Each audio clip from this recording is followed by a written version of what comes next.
Hola, ¿qué tal a todos? Espero que se encuentren muy bien. Mi nombre es Ernesto Manuel Hoyosa Castillo y en este momento les voy a explicar el tema sobre el tráfico de membranas. Para ello me presento de la siguiente manera. Bueno, mi nombre es Ernesto Manuel Hoyosa Castillo. Estudio la maestría en Educación en Ciencias Naturales. El catedrático encargado de esta asignatura es el maestro Óscar Salvador Ortega y la asignatura que estoy cursando en estos momentos es Biología Celular y Molecular. Voy a explicar, como les mencionaba, el tema sobre el tráfico de membranas y pues el producto que vamos a aprender de este trabajo pues es un material audiovisual. Bueno, como sabemos, prácticamente la membrana es la estructura que protege principalmente a la célula del exterior, ¿ok? Entonces, pero también sirve como un filtro para el ingreso o salida de sustancias a través de la célula. Entonces, como podemos observar aquí, lo que nos dice la estructura de la presentación consiste en una bicapa, es decir, en una doble capa de lípidos que es semipermeable y que además está insertadas a ellas un conjunto de diferentes tipos de proteínas y glúcidos también o azúcares. Algunas de las funciones, aparte de las que les acabo de mencionar ahorita, de la membrana celular, es que regulan también el transporte de las sustancias que entran y salen, es decir, el tipo de secreciones que puede tener las células o también el tipo de entradas de moléculas de bajo peso molecular o de alto peso molecular que pueden ingresar hacia el interior de la célula. Bueno, aquí podemos observar la estructura de la membrana celular. Como les mencionaba, la estructura celular de la membrana está compuesta en su mayoría, en un 40%, de lípidos, ¿ok? Y dentro de esos lípidos se encuentran insertados diferentes tipos de proteínas y algunos azúcares. ¿Ok? Entonces, como sabemos, los lípidos pues, son una fuente importante de reserva energética. Entonces, digamos que toda esta reserva estructural sirve como mecanismo de protección para nuestras células.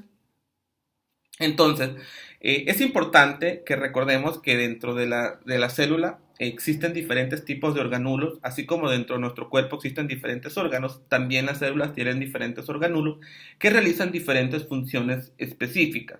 Entonces, para poder saber cómo funcionan cada uno de esos organulos o para que la identidad de esos organulos sea la correcta y puedan funcionar de manera oportuna, entonces la regulación de las sustancias pues siempre tiene que ser de manera óptima. Entonces, para ello hay dos tipos de transportes que vamos a poder visualizar: el transporte pasivo y el transporte activo de moléculas. Como podemos observar, el transporte pasivo es cuando prácticamente la célula no requiere ningún tipo de gasto de ATP, es decir, que la célula no gasta energía durante el transporte de las moléculas. En el transporte pasivo, prácticamente las sustancias pasan de un gradiente de mayor concentración a un gradiente de menor concentración, lo que permite que el propio gradiente pueda tener la energía suficiente para poder ingresar hacia el interior de la célula. Mientras que en el transporte activo va a existir un gasto de energía, puesto que la concentración o el gradiente de concentración va a ser menor de donde tiene que moverse la molécula hacia al gradiente de mayor concentración. Como podemos observar en la imagen que está aquí, en esta imagen nos damos cuenta de la estructura del transporte pasivo y de la estructura del transporte activo. Si observamos la estructura roja, nos daremos cuenta del transporte pasivo.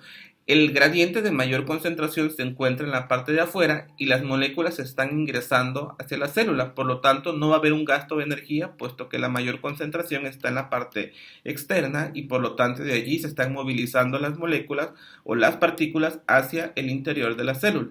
Mientras que si observamos en la siguiente imagen, nos damos cuenta de la estructura del transporte activo.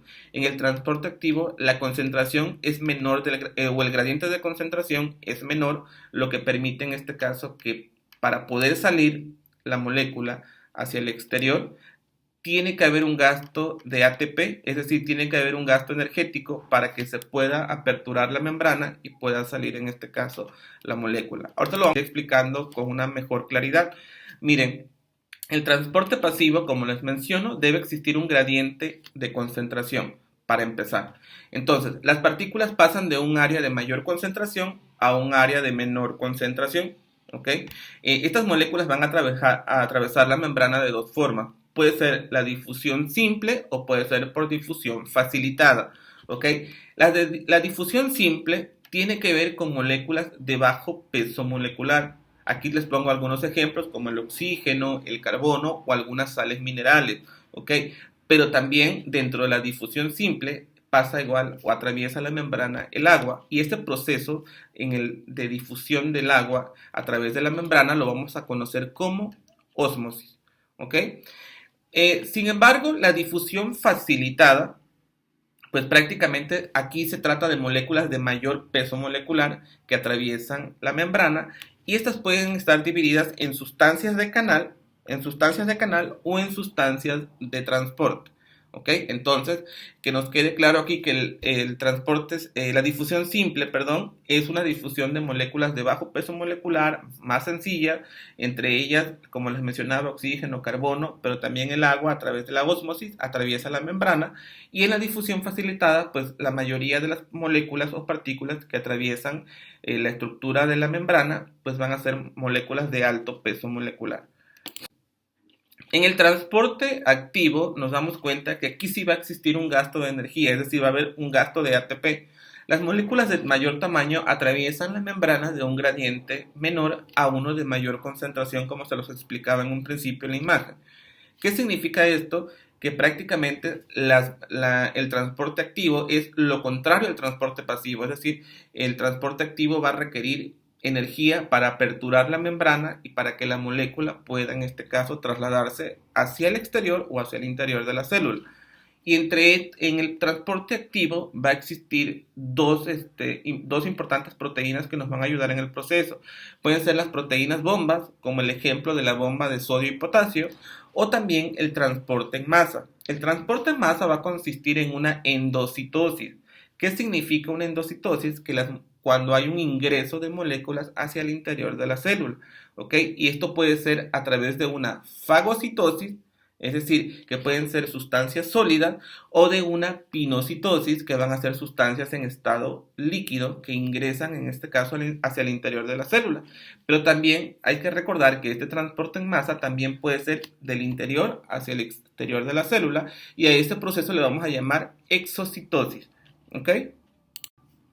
Aquí tenemos prácticamente un ejemplo muy importante y comparativo del transporte activo y del transporte pasivo.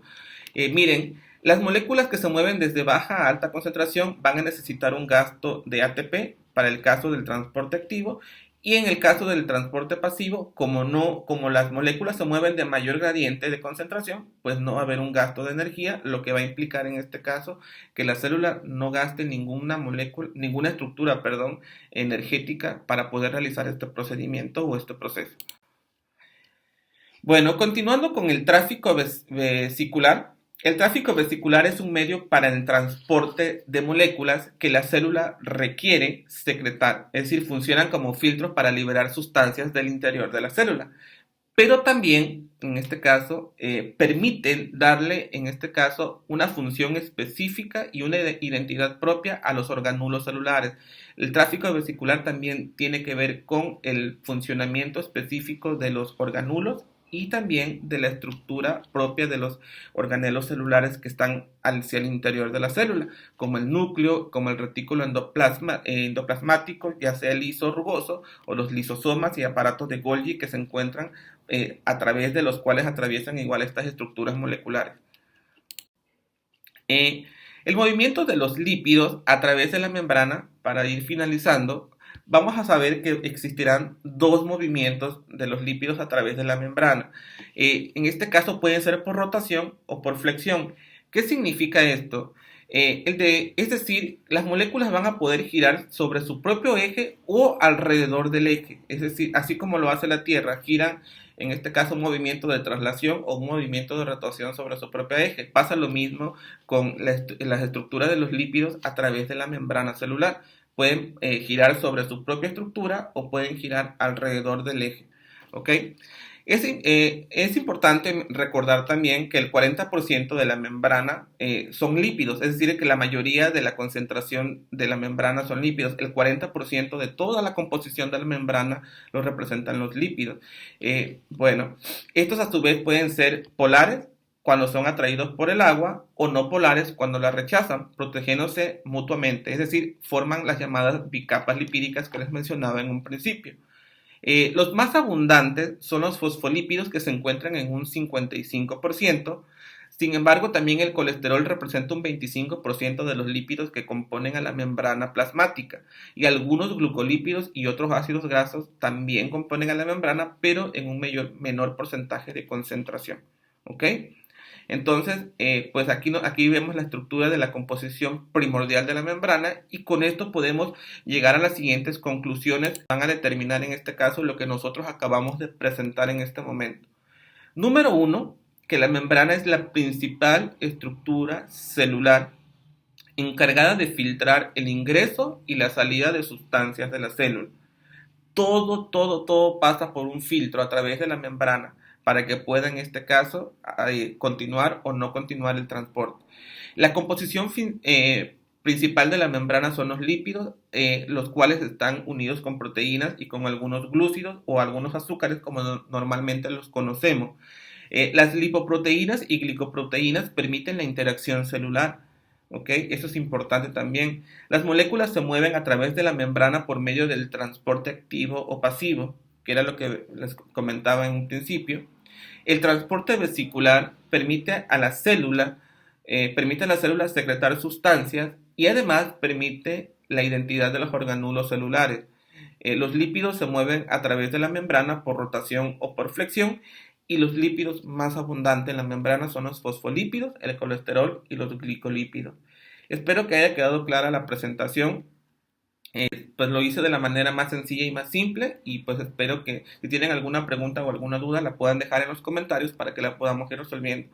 Aquí les muestro algunas de las literaturas de consulta que fueron importantes para desarrollar este trabajo pues de manera óptima. Les doy las gracias y pues les agradezco mucho su visualización.